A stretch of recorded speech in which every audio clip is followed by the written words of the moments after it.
আমাদের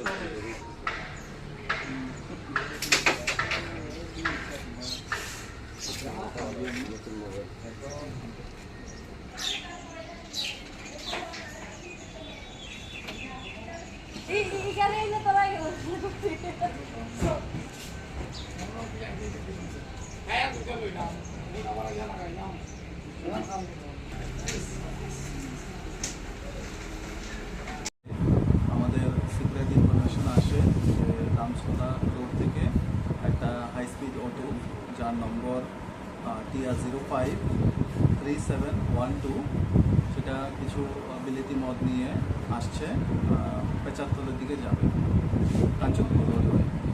সেই মোতাবেক আমরা অ্যাম্বুসে বসি এবং আমরা অফিসার এসআই রাজীব অধিকারী এবং স্টাফ অটোটাকে আটক করে এবং চেকিংয়ে দেখা যায় 200 বোতল আসাম মেড পল্টু বিলেতি মদ ধরে নিয়ে আমরা। এছাড়া কিংফিশার বিয়ার 48 বোতলস এবং হুইস্কি আইকন 48 বোতলস এগুলো আমরা বাজেয়াপ্ত করি এবং সঙ্গে একটা হাই স্পিড অটো ছিল সেটাকে আমরা বাজেয়াপ্ত করি এবং অটো ড্রাইভার যে নাকি নিজেকে মালগুলো মালিক বলে পরিচয় দিয়েছে তাকে আমরা অ্যারেস্ট করেছি। স্যার ওর নাম কি যাকে আপনি অ্যারেস্ট করেছেন? বিকাশ দেবনাথ। ওর বাড়ি পেচার। স্যার মালগুলো কি আসাম থেকে নিয়ে আসছিল?